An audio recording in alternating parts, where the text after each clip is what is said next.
आज के इस वीडियो में हम बात करेंगे कुशीनगर जिले के फाजिल नगर विधानसभा की। फाजिल नगर विधानसभा से स्वामी प्रसाद मौर्य चुनाव लड़ रहे हैं।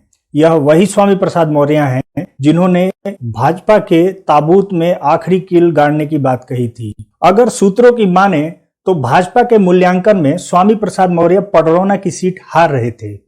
इसके साथ साथ वो अपने बेटे को भी टिकट दिलाना चाहते थे, जो पिछले 2 बार से चुनाव हार रहे हैं ऊंचाहार विधानसभा से। जब भाजपा ने इन चीजों से मना किया तो स्वामी प्रसाद मौर्य बागी हो गए और उन्होंने भारतीय जनता पार्टी को अलविदा कह दिया। जाते जाते स्वामी प्रसाद मौर्य बहुत बड़े बड़े इल्जाम लगाकर भारतीय जनता पार्टी से अलविदा कह गए, जैसे कि मध्यम वर्गीय व्यवसाय के लिए हानिकारक सरकार, दलित विरोधी सरकार और तमाम तरह के कई आरोप लगाए जो सीधे उनके मंत्रालय से संबंधित थे।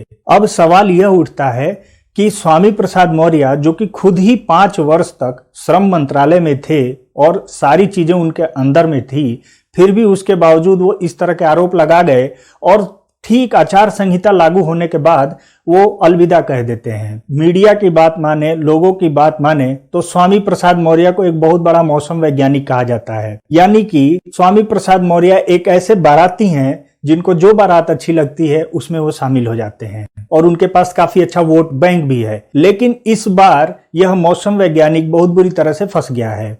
स्वामी प्रसाद मौर्य जिस ताबूत की बात कर रहे थे वो भाजपा ने उनके लिए पहले ही तैयार कर रखी थी पडरौना में। जी हाँ दोस्तों, जैसे ही आरपीएन सिंह ने कांग्रेस छोड़ भाजपा ज्वाइन की थी, यह तय हो गया था कि स्वामी प्रसाद मौर्य पडरौना से अब हार जाएंगे। उसके बाद स्वामी प्रसाद मौर्य तमाम तरह के आंकड़ों के आधार पर सीट को खोजने में लग गए और खोजते खोजते वो फाजिल नगर जा पहुंचे, जहां पर पहले से ही उनके राजनीतिक जीवन के लिए ताबूत तैयार था। स्वामी प्रसाद मौर्य ने सोचा वो समाजवादी पार्टी के टिकट पर लड़ेंगे, उन्हें जो कुर्मी वोट है वो तो मिलेंगे ही, उसके साथ साथ बाकी जो समाजवादी पार्टी का वोट बैंक है वो भी उनके साथ आ जाएगा और वो बड़े आसानी से चुनाव जीत जाएंगे। लेकिन उनके इन उम्मीदों पर पानी फिर गया। अब वो पानी कैसे फिरा? हुआ कुछ यूं कि समाजवादी पार्टी से इलियास अंसारी चुनाव लड़ने वाले थे। ये वही इलियास अंसारी हैं जो 2017 में भी फाजिल नगर से चुनाव लड़ना चाहते थे, लेकिन उस समय भी समाजवादी पार्टी ने उन्हें निराश किया था। अब फिर वही सिचुएशन उनके साथ 2022 में भी जब आई तो उन्होंने निर्दल लड़ने का फैसला कर लिया। जब उन्होंने निर्दल लड़ने का फैसला किया तभी स्वामी प्रसाद मौर्य के राजनीतिक जीवन का एक ताबूत तैयार हो गया। रही सही कसर मायावती ने पूरी कर दी। उन्होंने उनके ताबूत में आखिरी कील ठोक दिया।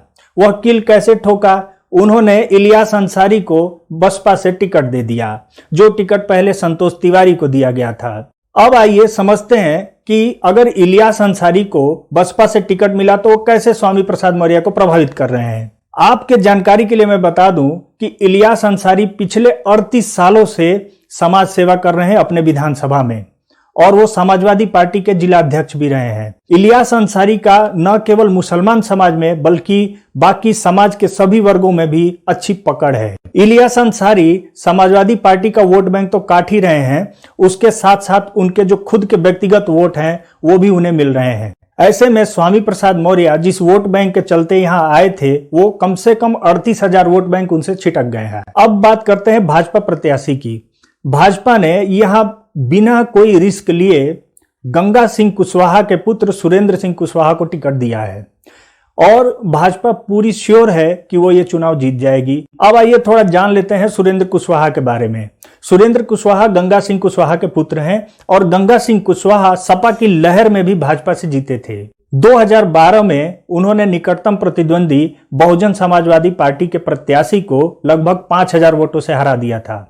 जब 2017 आया तो भाजपा की लहर थी। उस समय गंगा सिंह कुशवाहा ने 42,000 के अंतर से चुनाव जीता था। 42,000 का अंतर बहुत बड़ा होता है एक विधानसभा में, और लोगों की माने तो गंगा सिंह कुशवाहा की उस क्षेत्र में काफी अच्छी पकड़ है और बहुत अच्छे समाज सेवी हैं। लोग उनकी बातों को सुनते हैं, उनको मानते हैं। ऐसे में भाजपा ने सुरेंद्र सिंह कुशवाहा को टिकट देकर अपनी सीट तो पक्की कर ली है, लेकिन स्वामी प्रसाद मौर्य ने फाजिल नगर चुनकर अपने को मुसीबत में डाल दिया है और फाजिल नगर से वो चुनाव हार रहे हैं। यहां तक कि वो लड़ाई में भी नहीं है, लड़ाई में बसपा और भाजपा है। जिसमें भाजपा विजयी हो रही है। तो दोस्तों यह था हमारा फाजिल नगर विधानसभा को लेकर किया गया एक संक्षिप्त विश्लेषण। दोस्तों अगर आपको यह वीडियो अच्छा लगा हो तो कृपया हमारे चैनल को लाइक और सब्सक्राइब करना न भूलिए। बहुत बहुत धन्यवाद।